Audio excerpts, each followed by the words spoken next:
Olá pessoal, o professor José Santana do canal Platina na Física aqui falando. E nessa aula de hoje nós vamos introduzir o conceito de trabalho e de potência. É comum a gente escutar o termo trabalho associado com aquele nosso ganha-pão, né? Tipo assim, a pessoa vai sair para o seu trabalho. Na física, o trabalho ele não é associado a esse tipo de situação. Na física, o trabalho ela é associado a uma força. Então, quem realiza trabalho na física vai ser uma força de um determinado tipo. Mais na frente, nós vamos enunciar um outro conceito que vai ficar até mais complementar com esse conceito do que seria o trabalho. O trabalho na física, geralmente a gente representa ele pela letra tal, e a gente vai dizer o trabalho realizado por uma força, ela vai ter a intensidade dela, ou seja, o seu módulo, dado como sendo o módulo dessa força vezes o deslocamento ao qual o objeto que você submeteu essa força, ele se deslocou, vezes o cosseno do ângulo entre essa força e esse deslocamento. Lembre-se que a força ela é uma grandeza vetorial, ela tem direção, módulo e sentido. E o deslocamento ele também é uma grandeza vetorial. Então esse produto do módulo da força vezes o deslocamento vezes o cosseno do ângulo entre a força e o deslocamento é uma espécie de projeção da força que está na direção daquele nosso deslocamento. Por exemplo, aqui, você tem a sua superfície, você tem aqui um bloquinho, e nesse bloco você passa a atuar aqui uma força F. Esse bloco se desloca uma distância D. Perceba aqui que o deslocamento está na horizontal. Então aqui você tem o quê? Que o ângulo entre essa minha força que está sendo aplicada e o deslocamento desse bloco é igual a zero. O cosseno de zero vale 1. Então, o trabalho realizado por essa força F ia ser apenas o produto da força vezes o meu deslocamento. A força ela é dada em newtons. O deslocamento é dado em metros. Essa unidade de medida, que é newton vezes metro, a gente chama de joules e é representada aqui pela letra J maiúscula. Vamos supor aqui, ó, essa mesma situação, só que agora eu tenho que essa força F ela está aplicada para esse lado. Perceba agora que o meu deslocamento continuou sendo horizontal da esquerda para a direita, mas a minha força que está sendo aplicada nesse bloco ela é horizontal da direita para a esquerda. Ou seja, nós estamos aqui formando um ângulo θ de 180 graus. E o cosseno de 180 graus vale menos 1. Então, nesse caso, nós teríamos que o trabalho dessa força seria igual a menos F vezes D. Observe aqui o seguinte.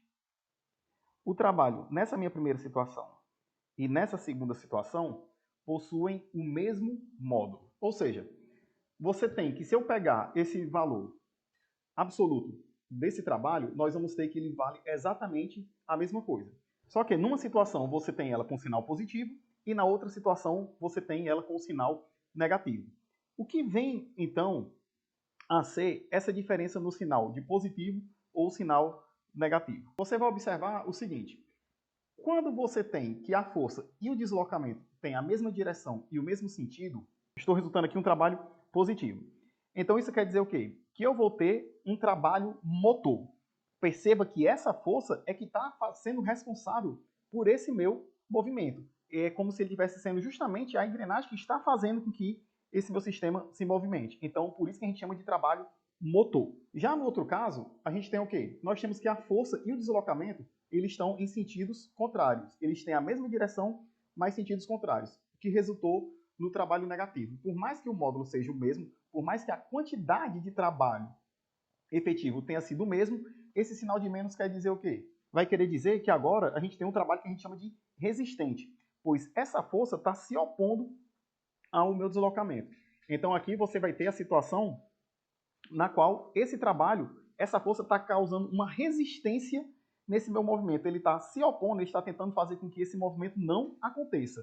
Então, se ele está tentando fazer com que esse movimento não aconteça, aí você passa a ter o que a gente chama de trabalho resistente. Então, aqui a gente já tem logo uma outra definição para ser colocada aqui para esse nosso caso das forças. Sempre que o meu trabalho for maior do que zero, ou seja, um trabalho positivo, nós temos o que chamamos de trabalho motor. E sempre que esse meu trabalho for menor do que zero, ou seja, um trabalho negativo, nós temos o que vamos chamar aqui de trabalho resistente.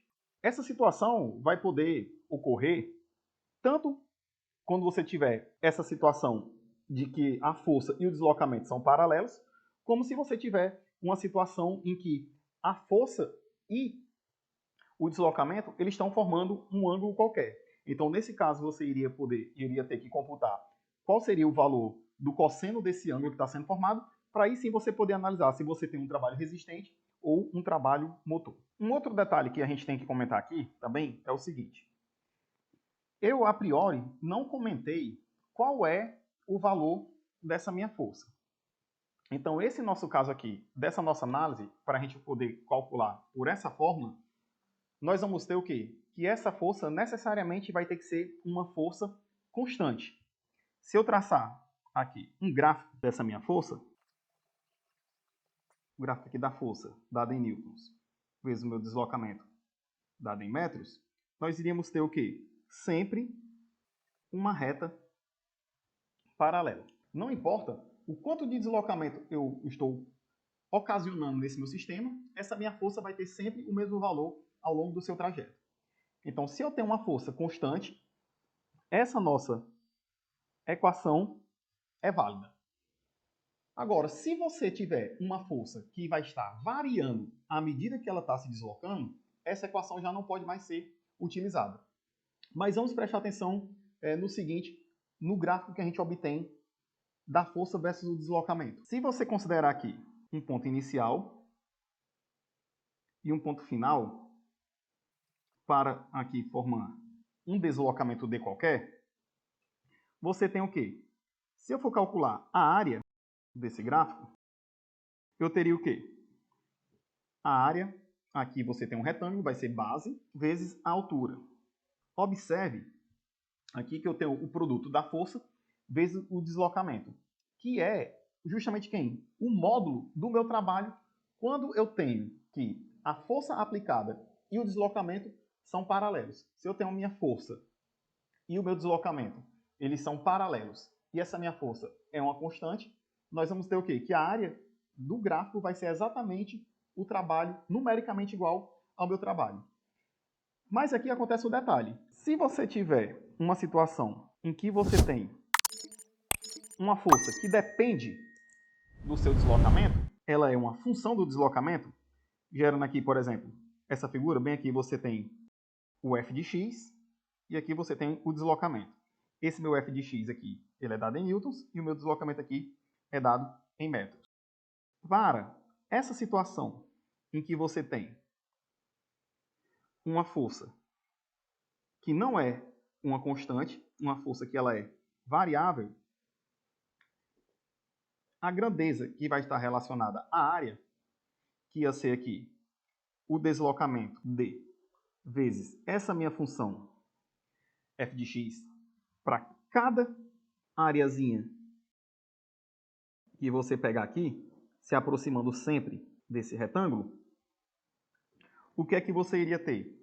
Eu iria ter apenas que sair somando cada uma dessas pequenas áreas e eu ia ter que a minha área total também ia ser numericamente igual a esse meu trabalho.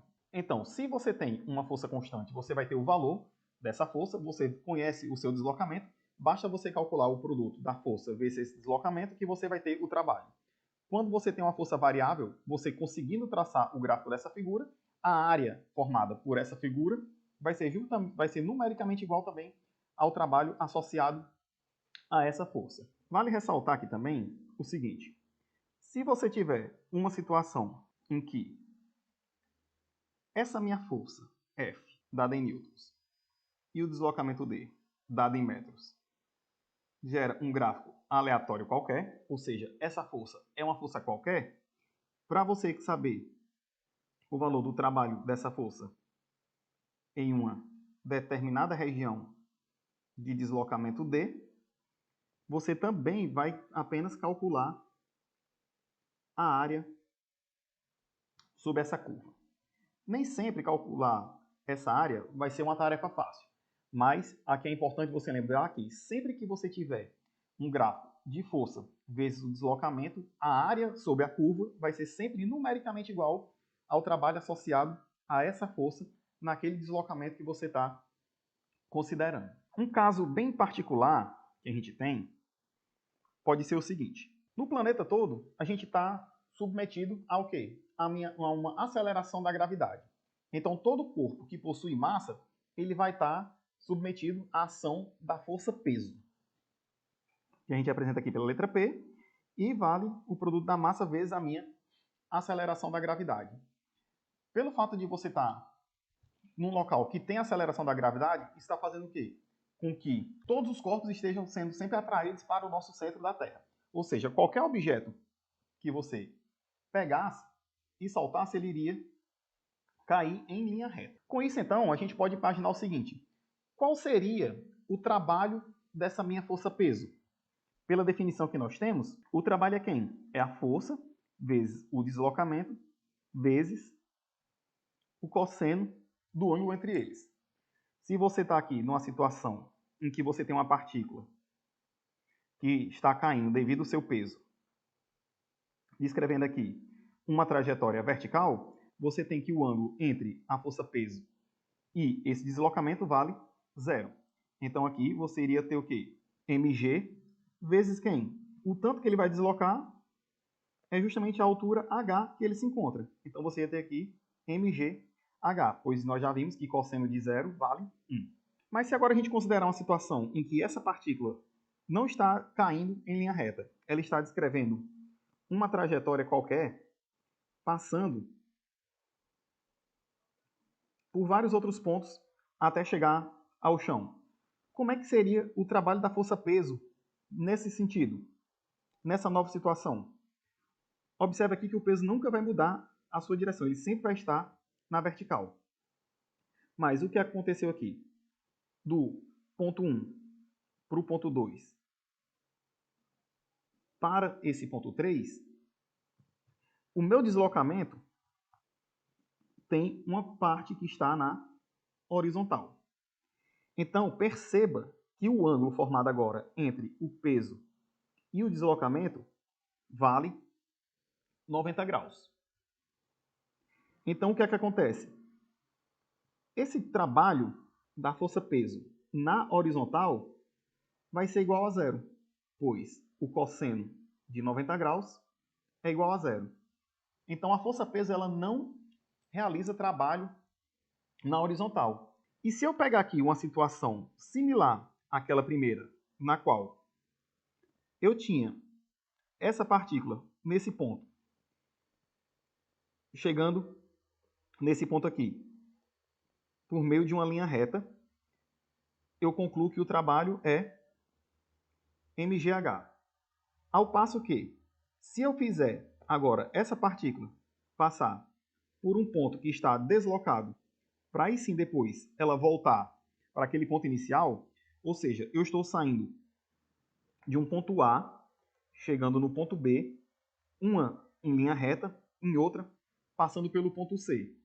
O trabalho de A até B da força-peso ia ser mgh, tanto na minha trajetória AB, quanto na minha trajetória ACB. Ou seja, o trabalho realizado por essa força-peso, ela independe do caminho. Ela só depende do ponto que eu estou e do ponto onde eu estava e do ponto para onde eu fui. Esse tipo de força a gente chama de força conservativa. Então, o que seria uma força conservativa? Uma força conservativa vai ser uma força na qual o trabalho dela independe da sua trajetória. Só preciso saber aonde eu estou e para onde eu quero ir, e independente do caminho, o trabalho vai ser sempre o mesmo. Aí nessa situação você tem o quê? Um sistema de forças conservativas, que vai ter com que o seu trabalho seja independente da sua trajetória. O trabalho independe do caminho. Vamos agora analisar a seguinte situação. Você tem um determinado objeto que está em repouso em um determinado local e você quer fazer com que esse objeto vá para um local com altura mais elevada. Como seria agora o trabalho da força-peso nessa situação, onde você agora, ao invés de ter um objeto caindo, você tem um objeto sendo elevado para um local mais elevado. Nessa situação, você vai ter o quê? A força-peso apontando para baixo, você vai ter que o seu deslocamento está sendo vertical para cima, então o ângulo entre a força-peso e o seu deslocamento vale 180 graus, e o cosseno de 180 vale menos 1. Então, nesse caso, você ia ter um trabalho, como a gente já viu, chamado de resistente. Na primeira situação em que você tem um objeto caindo, a força-peso é que está sendo responsável por esse seu deslocamento. Então, por isso que ele é um trabalho motor. Nessa segunda situação, você tem que o peso desse objeto está se opondo ao movimento que eu estou propondo para ele. Então, você vai ter, nesse caso, o seu trabalho resistente, onde esse meu trabalho vale menos mgh. Ou seja, em módulo, ele continua tendo o mesmo valor do que se ele estivesse caindo.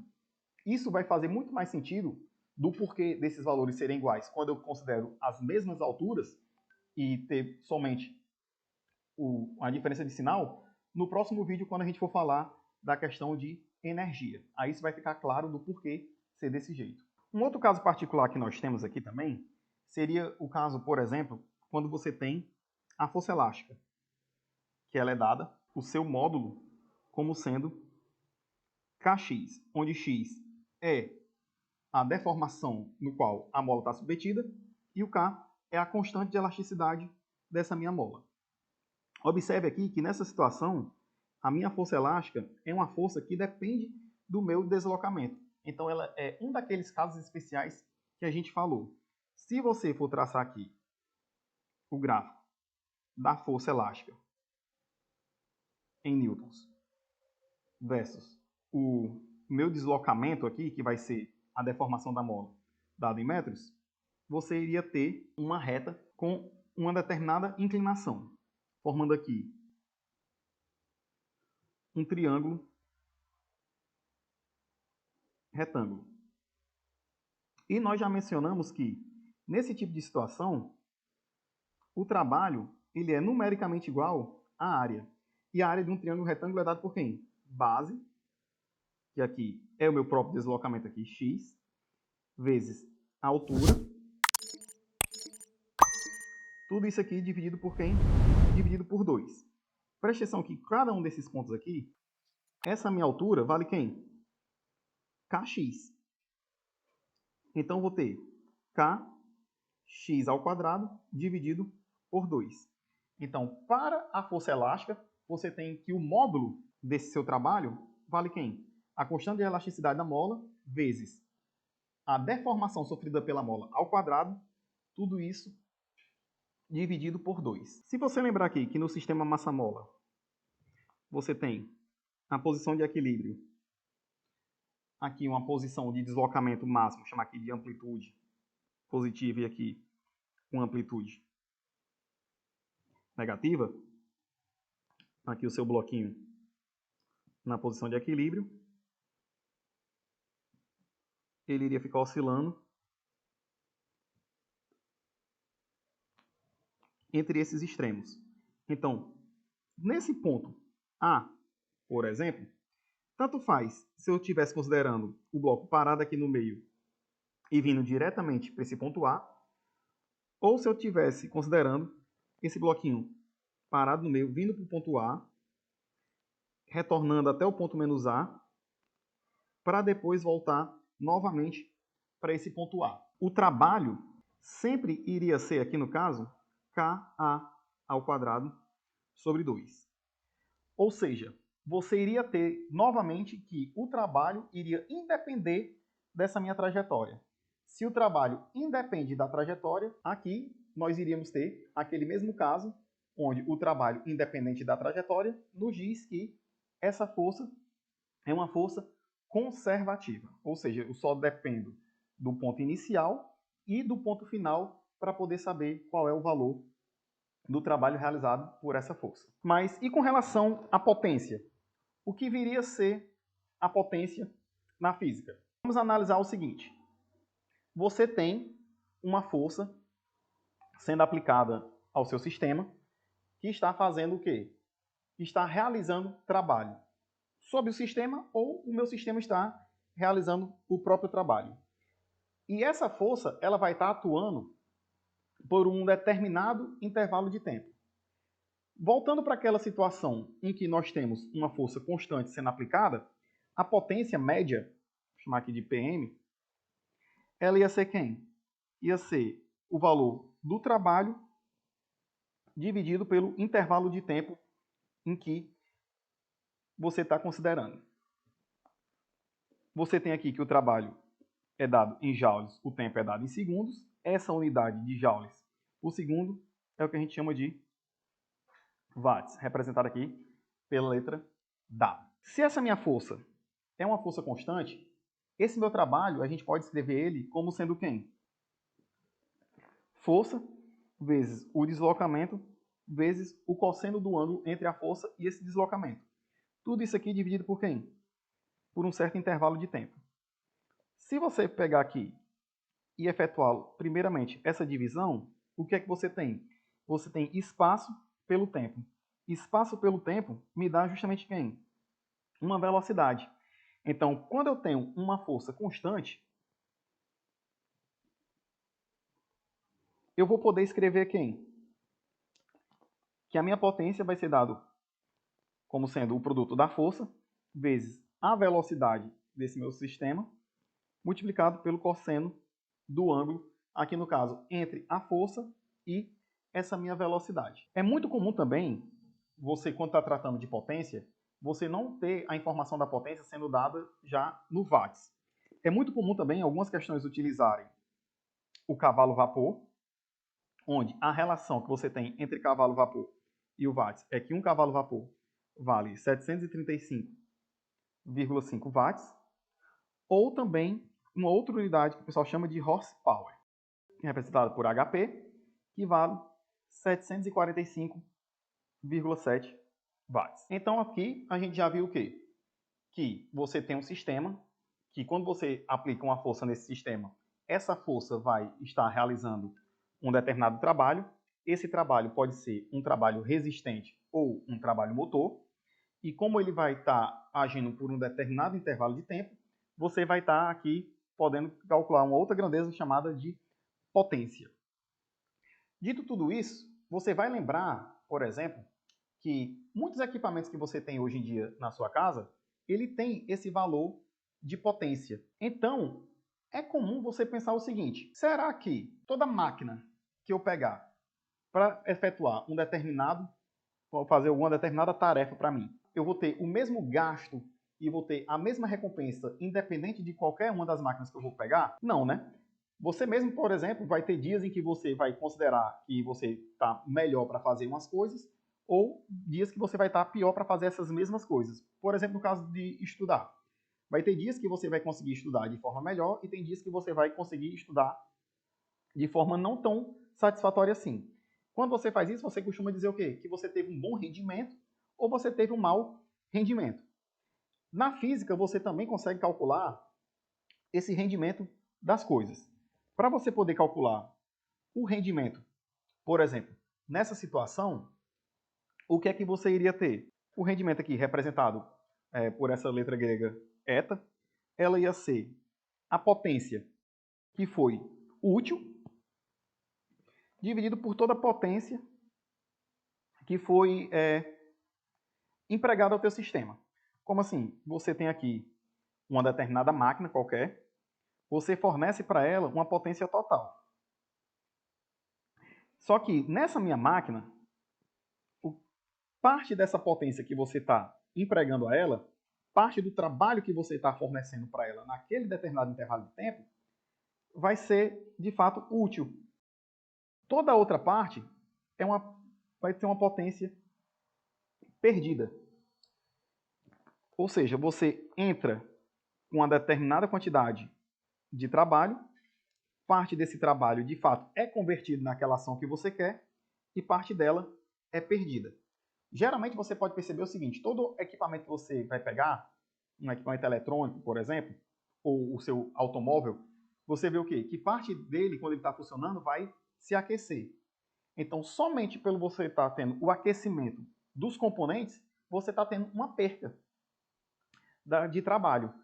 Esse trabalho que está sendo gasto para aquecer o seu motor, para aquecer esse seu objeto, para aquecer essa sua máquina, poderia estar sendo convertida em um trabalho útil, que de fato você estaria utilizando. Óbvio também a gente comentar aqui que não existe nenhuma máquina cujo rendimento seja 100%. Ou seja, toda a potência que você está empregando para essa sua máquina vai ser convertida em uma potência útil. Sempre você vai ter uma perca ou outra, seja ela por questão de dimensionamento, seja ela por questão estrutural do seu material, seja ela por conta única e exclusivamente do atrito em si. Por exemplo, por que a gente tem que colocar óleo no motor do carro para ele funcionar? Para que assim diminua o atrito dos componentes lá daquele meu motor, fazendo com que eu tenha uma perca menor de trabalho pelo fato de que eu vou aquecer menos esse meu motor. Se eu não tivesse um óleo, o que é que iria acontecer? Iria aquecer tanto que poderia até fundir esse motor e acontecer o que a gente chama lá, no caso de bater o motor. Ou seja, você ia ter muito mais potência útil sendo desperdiçada, muito mais potência fornecida sendo desperdiçada, do que de fato sendo utilizada. Então é por isso que a gente procura fazer o quê? Diminuir a questão do atrito, melhorar a aerodinâmica, fazer tudo aquilo que você possa fazer com que no final você tenha que toda a potência que eu estou fornecendo para aquela minha máquina seja convertida de fato em uma potência útil que eu estou utilizando para aquele meu determinado, para aquela determinada jornada que eu propus para aquela minha máquina. Então, quanto menor for a minha perca devido a qualquer um desses fatores, maior vai ser a minha potência útil e maior vai ser o quê? O meu rendimento. Então, o rendimento vai ser justamente isso, uma medida de quanto do trabalho que eu estou fornecendo, de fato está sendo convertido naquilo que eu queria. Bom, pessoal, esse vídeo já está ficando muito grande, vou parando ele por aqui. Nos próximos vídeos, eu irei fazer exercícios sobre essa matéria para ela poder ficar melhor fixada e compreendida, né? Qualquer dúvida, crítica ou sugestão, deixe aqui nos comentários ou lá nas minhas redes sociais. Não se esqueça de se inscrever no canal caso você ainda não seja inscrito e compartilhar com seus amigos. Até a próxima.